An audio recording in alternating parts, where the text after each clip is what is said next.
what I'm thinking of more is how do we act ethically within our jobs? How are we a light for Christ? How do we handle ourselves in the ups and downs of life when we hit crises? How can we take what's been given to us and then give that to others, whether it's something material or something like God's love? How do we answer the Spirit's call to benefit the kingdom? Welcome to the Unconventional Ministry Podcast. I'm Dennis Weens, your host, the Senior Impact Catalyst at Sat7 USA. Sat7 USA is my sponsor, so I invite you to check out their website, sat7usa.org. They're our Middle East broadcast media ministry, so check out some of their amazing stories they have on their website. And of course, they're on the social media platforms as well. An interesting podcast today, and my guest is Cecil Taylor. He's the son of a preacher, so that's good. Yes. He has an MBA in corporate entrepreneurship and a decades of experience in applying those principles across a wide variety of settings like software development, broadcast radio, product management at the forefront of the telecom industry, as well as doing ministry. Cecil helps revitalize churches and small groups. So, Cecil, it's great to have you, and welcome to the Unconventional Ministry Podcast. Dennis, I really appreciate being on. I'm delighted to be here today. It's great to have you, and I was reading on your website, you've had successful careers in software development, broadcast radio, and product management. And yet, in spite of the unique journey God has led you on, the struggle you have faced your entire life is one that is shared by most Christians. So this is interesting to talk about a struggle we all go through.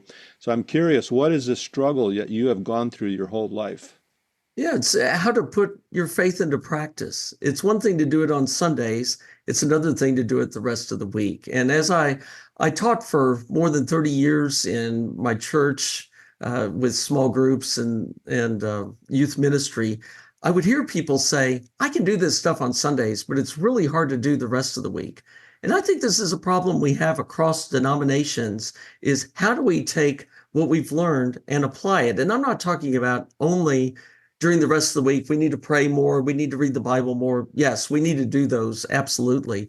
But what I'm thinking of more is how do we act ethically within our jobs? How are we a light for Christ? How do we handle ourselves in the ups and downs of life when we hit crises? How can we take what's been given to us and then give that to others, whether it's something material or something like God's love?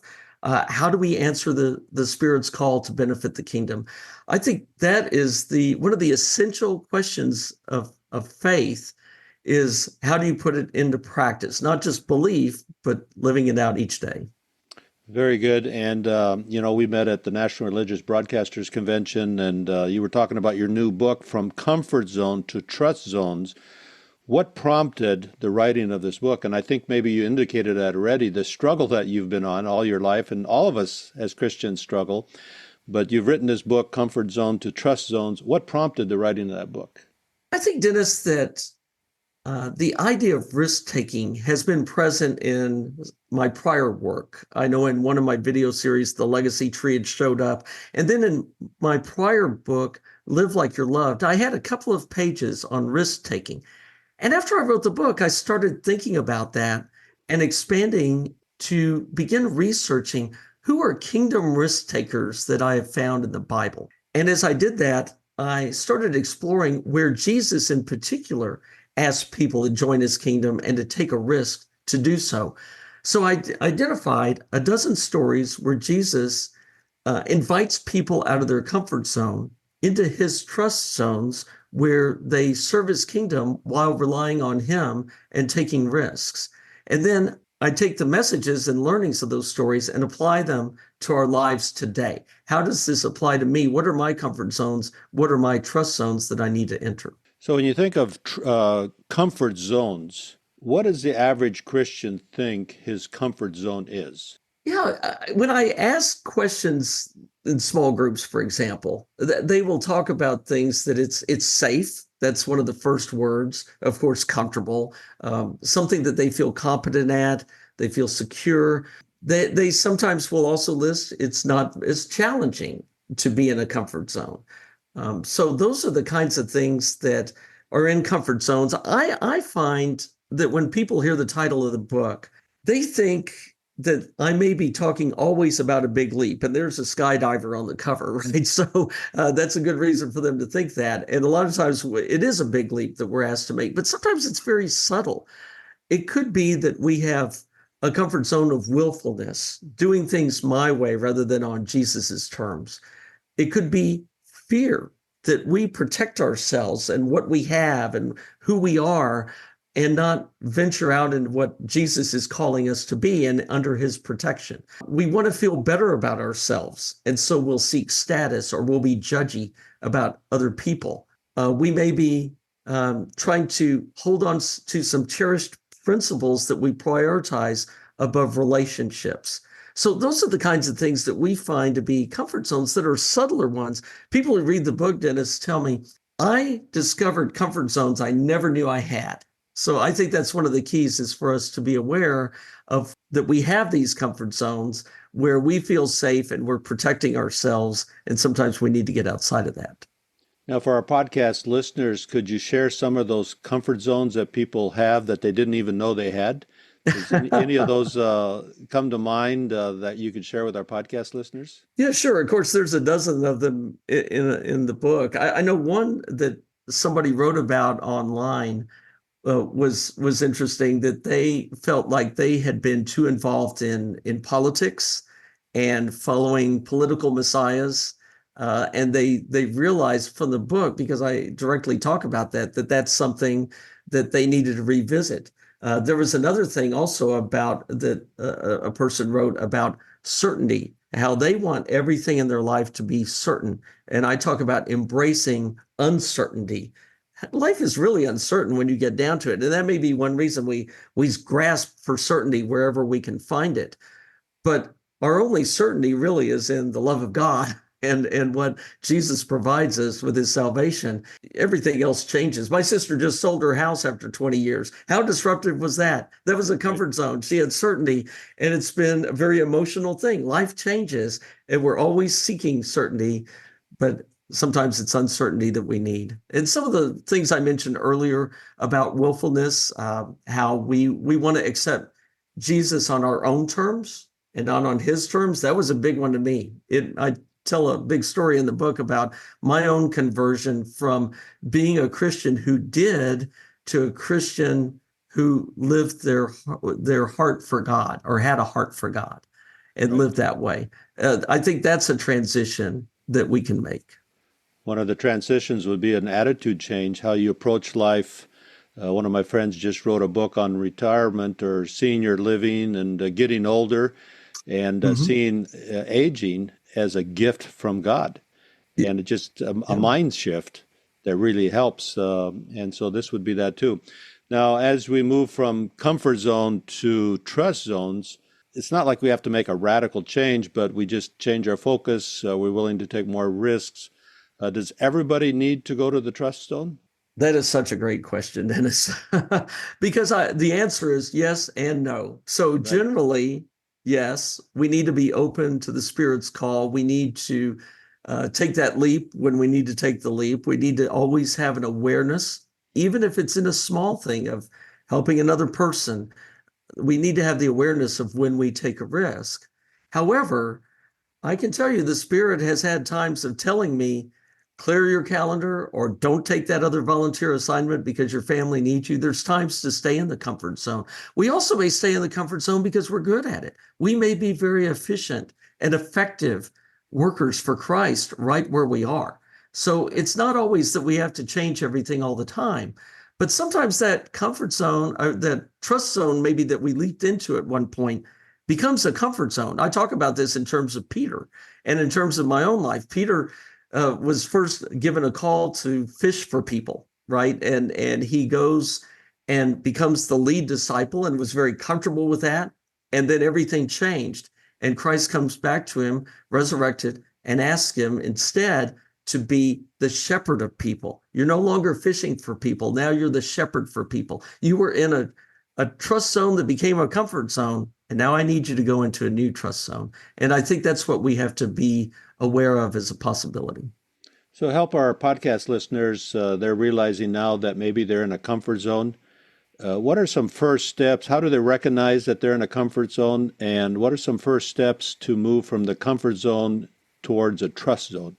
Well, first, I think you have to identify your comfort zones, and I think that's where the book helps. And not to say there's only 12 comfort zones, there's 12 in the book, but it may prompt your thinking Right. into what your comfort zones are. So, and listening to podcasts like this, they can get a sense as well of where have I gotten too settled, or where have I missed a call that I said no to. And that's one step, and that really speaks to the second step is determining if an opportunity, a spirit opportunity, is uncomfortable or unbearable. I think that we can mix those two together. We say, I can't do that because it's unbearable, when it's really uncomfortable and we can do it with Christ's help. Right. I'll give an example of just going into ministry. Obviously, you stated my long career. I'm now full time in Cecil Taylor Ministries. For a while, I worked at part time on the side. I made some progress, but it was not going that well. I got a spirit call from a friend that said, "You're not going to really make this work until you leap into it full time." Which I was going, well, I need the money. I don't have the protection. I can't do that. It seemed unbearable. But through a journey of prayer, finally there was one day in prayer that God said, "So exactly how much money do you need?"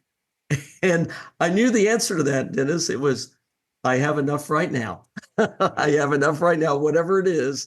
I have enough because now I'm going to make the leap. I have thought it was unbearable, but I realized it was just uncomfortable. I'm going to rely on you to sustain me and to sustain the ministry. So that's the second thing. And then the third thing is really, I think I've said it in different ways so far, but it's letting the Spirit guiding our action and our inaction, guiding both the leap into the trust zone and the staying in the comfort zones, and really trying to be in touch through prayer and the various ways the Spirit speaks to us to follow that guidance. So, how can people learn more? Or, where can they pick up a copy of this book to really start evaluating their comfort zones and how they can take proactive, intentional steps towards moving into some of these trust zones?